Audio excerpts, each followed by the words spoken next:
আসসালামু আলাইকুম everyone, welcome to my another blog. So আজকে আমি অনেক দিন পর একটা ভয়েস কভার ভিডিও দিচ্ছি। আসলে মাঝখানে আমি অনেক বিজি ছিলাম, যার কারণে রিলস ছাড়া বা শর্টস ভিডিও ছাড়া দেওয়া হতো না। আজকের ভিডিওটা অনেক বেশি ইন্টারেস্টিং, কারণ আজকে আমি আমার ননদ দেন হাজবেন্ড সহ আমরা পানামনগর গিয়েছিলাম ঘুরতে। যদিও এটা আজকের না, কিছুদিন আগের একটা ভিডিও, বাট দিচ্ছি করে দেওয়া হয়নি। সো ফাইনালি দিলাম অনেক কষ্টের পরে। আমরা সকাল 10টার দিকে বের হই, যেখানে আমাদের বের হওয়ার কথা ছিল আরো আগে, বাট নো ওয়ারিস, আমরা একটু লেট হয়ে গিয়েছিলাম। পানামনগর যাওয়ার শখটা অনেকদিন ধরেই ছিল। আমি আমার হাজবেন্ডকে অনেকদিন ধরে বলছিলাম, ইভেন বিয়ের আগে আমার ফ্রেন্ডসদেরকেও পর্যন্ত বলেছিলাম যে চল আমরা যাই। বাট ফাইনালি আমার ননদ আর আমার শ্বশুর মিলে আমাকে আর আমার হাজবেন্ডকে এই ট্যুরটা গিফট করলো। So thank you both of you. একদিন আগে হুট করে প্ল্যান হয়, আমার ননদ আমাকে মেসেজ দিয়ে বলে যে ভাবি চলো আমরা পানামনগর যাব। So I was completely shock and so we planned everything very well. আমি আমার ননদকে গাড়ির মধ্যে আলতা লাগিয়ে দিচ্ছিলাম, সে নিজে নিজে আলতা লাগাচ্ছিল। আমরা ওভারঅল 1 থেকে 1.5 ঘন্টা কি 2 ঘন্টার মধ্যেই পৌঁছে গিয়েছিলাম সেখানে। আমি মেবি অনেকখানি রাস্তায় ঘুমাতে ঘুমাতে গিয়েছিলাম, বিকজ অনেক বেশি ঘুম আসতেছিল। ফাইনালি যখন পৌঁছালাম, মানে মনটা এত বেশি ভাল লাগতেছিল, লাইক খুব খুব এক্সাইটিং লাগতেছিল সবকিছু, যে ফাইনালি চলে আসছি, সামনাসামনি দেখবো জিনিসটা কিরকম। সবসময় তো পড়েছি বা ফ্রেন্ডস বা অন্য কারো রিলস বলো বা ফেসবুকে ছবি দেখলাম, কখনো নিজে থেকে যাওয়া হয়নি। ওই ব্রিজটা ছিল হচ্ছে সেই কালের আই গেস জমিদারদের বানানো। And finally we are here. আমরা যখন সেখানে পৌঁছাই তখন 1টা কি 1:30 বাজতেছিল, তাই আমরা লাঞ্চ ব্রেকের কারণে ঢুকতে পারিনি। তাই পাশেই ছোট একটা বাজারের মতো বলা যায়, অনেক সুন্দর সুন্দর জিনিস বিক্রি করছিল, তো ওইটা ঘুরে দেখছিলাম। জিনিসগুলো এত সুন্দর যে চোখ কিনে নেওয়ার মতো, ইচ্ছে করছিল সবকিছু কিনে নিয়ে যাই, বাট নো, আমরা এখানে ঘুরতে আসছি, কোনো কিছু কেনা যাবে না। ফাইনালি আমরা ঢুকতে পারলাম, গেট খুলে দিল, দিয়ে আমার হাজবেন্ড ফার্স্টে টিকিট কেটে নিল। আই গেস আমাদের টিকিট 30 কি 50 টাকার মতো পড়েছিল, আমার খেয়াল নেই। ঢোকার সময় আমাদেরকে বলে দিয়েছিল যে ছবি তুলতে পারবেন কিন্তু ভিডিও করা যাবে না, বাট আমরা তো ছাপড়ে টিকটকার না যে ওখানে যে ভিডিও অন করে নাচানাচি করব। সো আমরা খুব শালীনতা বজায় চুপচাপ করে ভিডিও ছবি সবই তুলেছিলাম, কেউ কিছু বলেনি আমাদেরকে। এইখানে আসলে ভিডিও করার জন্য বা ব্লগের জন্য পারমিশন নিতে হয়, অ্যান্ড ওইটার জন্য আই গেস একটা ফিও দিতে হয়। তাই আমরা সবাই চুপচাপ ছবি আর ভিডিও খুব চুপি চুপি করছিলাম, যাতে কেউ না বুঝতে পারে। অ্যান্ড মাই গড, আমাদের 3 জনের একটা ভিডিও ছবি এত সুন্দর আসছিল, যা বলে বোঝানোর মতন। সেখানে যাওয়ার পর এই পুরোনো দালানগুলো খুবই খুবই মনমুগ্ধকর ছিল। আমি আসলে ভাবিনি যে পানামনগরের এই পুরোনো বাড়িগুলো এত বেশি সুন্দর হবে সামনাসামনি। আর আমি পার্সোনালি হিস্টোরিক্যাল প্লেসের খুব বড় ফ্যান। আর সেখানে যাওয়ার পর এই বাড়িগুলো বা এখানের ভিউ, প্রত্যেকটা সিনারি যেমন মঞ্জুলিকা ভাইব ছিল।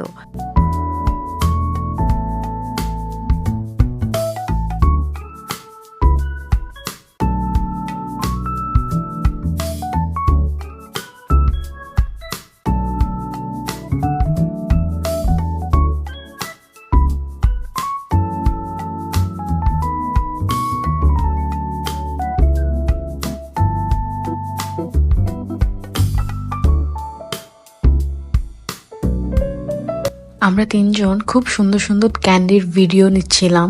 খুব ভালো লাগছিল যে এতদিন পর দূরে কোথাও গেলাম, একটু ঘুরলাম, খুব রিফ্রেশ লাগছিল।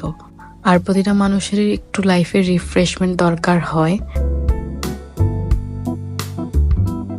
দেন পানামনগর ঘোরা শেষ করে সময় থাকতে থাকতে আমরা চলে গেলাম বড় সর্দার বাড়ি দেখতে। ওইখানে যাওয়ার পর দেখলাম আসল অবস্থা। আমরা সবাই গিয়ে আসলে থাকে না যা ভাবি তার উল্টা হয়। লিটারেলি সেদিন একটা স্কুলের আই গেস শিক্ষা সফর ছিল। আমরা ভেবে গিয়েছিলাম যে তেমন লোকজন থাকবে না, খুব বেশি কাম ডাউন থাকবে, প্লেসগুলো অনেক সুন্দর ঘুরতে পারবো। বাট সেখানে যেমন স্টুডেন্টদের ভর্তি ছিল, ঠিক তেমন শুটিং চলছিল। মানুষের তেমন কোনো কমতি ছিল না, বাট বড় সর্দার বাড়িতে তেমন কেউ ঢুকেনি। শুধু শুটিং চলছিল আর কিছু মানুষ ঢুকেছিল ঘুরতে। আমি ওটার জন্য অনেক বেশি শুক্রিয়া করি। আমাদেরকে এন্ট্রির সময় বলে দেওয়া হয়েছিল যে 0.5 ঘন্টার টাইম, বাট আমরা মিনিমাম 1 থেকে 1.5 ঘন্টা লাগিয়েছিলাম। কেউ কিছু বলার নেই সেখানে। আমাদের পার পার্সন 150 টাকা করে টিকিট লেগেছে, কারণ বড় সর্দার বাড়ি 100 আর প্রধান গেট 50। সেখানে বিভিন্ন বিষয়বস্তু সাজানো ছিল যা আমরা ঘুরে ঘুরে দেখলাম।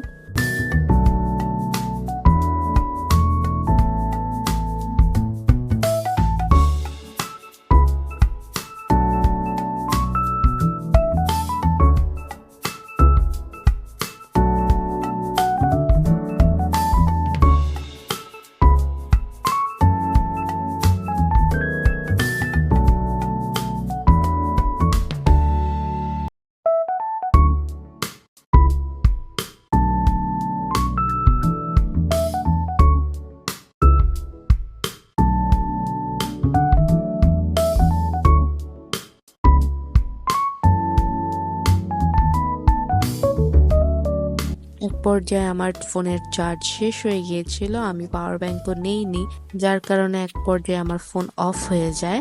বাট আমার হাজবেন্ডের ফোন ছিল, যার কারণে আমরা ওই ফোন দিয়েই বাকি কিছু ভিডিও ক্লিপ নিয়েছিলাম আমি। এরপর আমরা জয়নুলের এই লোকশিল্প জাদুঘরে গেলাম।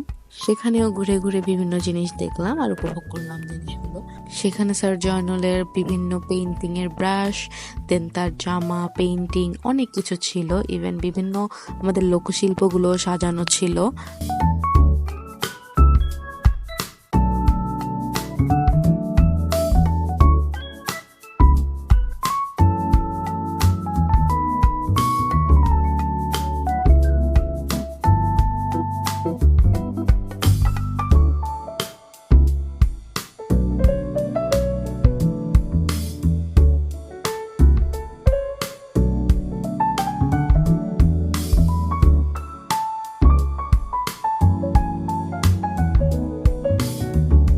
এছাড়া ছিল বিভিন্ন সুন্দর সুন্দর জামদানি শাড়ি, যেগুলো আসল জামদানি ওই সময়কার।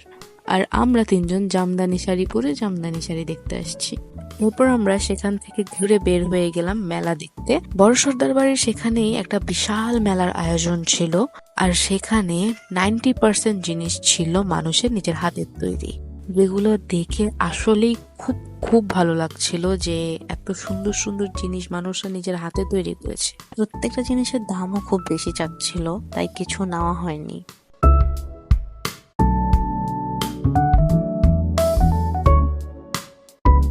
ইভেন সেখানে বিভিন্ন ফুড স্টল ছিল, বাট সেখানে খাওয়ার মতো অবস্থা ছিল না, কারণ খুব হাই প্রাইসে তারা জিনিসগুলো বিক্রি করতেছিল। তাই আমরা শেষে সবাই একটু একটু ঝালমুড়ি খেলাম, শুধু আমাদের ক্ষণিকের ক্ষুধা মেটানোর জন্য। আমাদের সেখানে খাওয়ার মতো কোনো প্ল্যান ছিল না, আমরা প্ল্যান করে রেখেছিলাম যে বাইরে গিয়েই খাবো। এরপর দেখতে পেলাম সেই কালার বায়োস্কোপ।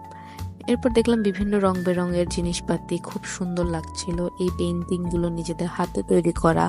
অনেক ক্লিপ আমি নিতে পারিনি কারণ আমার ফোনটা অফ ছিল। এরপর আমরা রওনা দিলাম বাসার উদ্দেশ্যে। এরপর আমার হাজবেন্ড বলল, চল আমরা 300 ফিট নেমে কিছু খেয়ে নিই।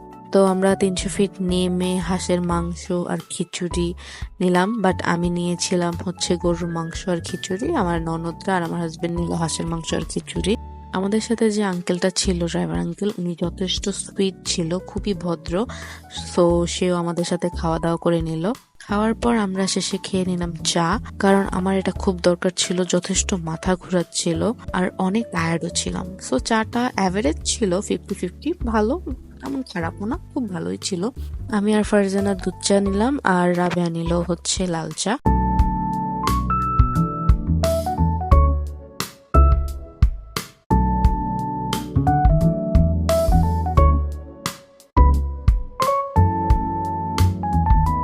এরপর আমরা ট্রাই করতে গেলাম সেখানের গরম গরম মিষ্টি। মিষ্টিগুলো দেখতে খুব ভালোই লাগছিল, বাট আমি নেইনি, আমার ননদরাই নিয়েছিল, সেখান থেকে একটু ট্রাই করলাম। এরপর খাওয়া দাওয়া শেষ করে আমরা চলে গেলাম বাসায়। সো আজকের ব্লগ এই পর্যন্তই। সবাই ভালো থাকবেন, সুস্থ থাকবেন। আল্লাহ হাফেজ।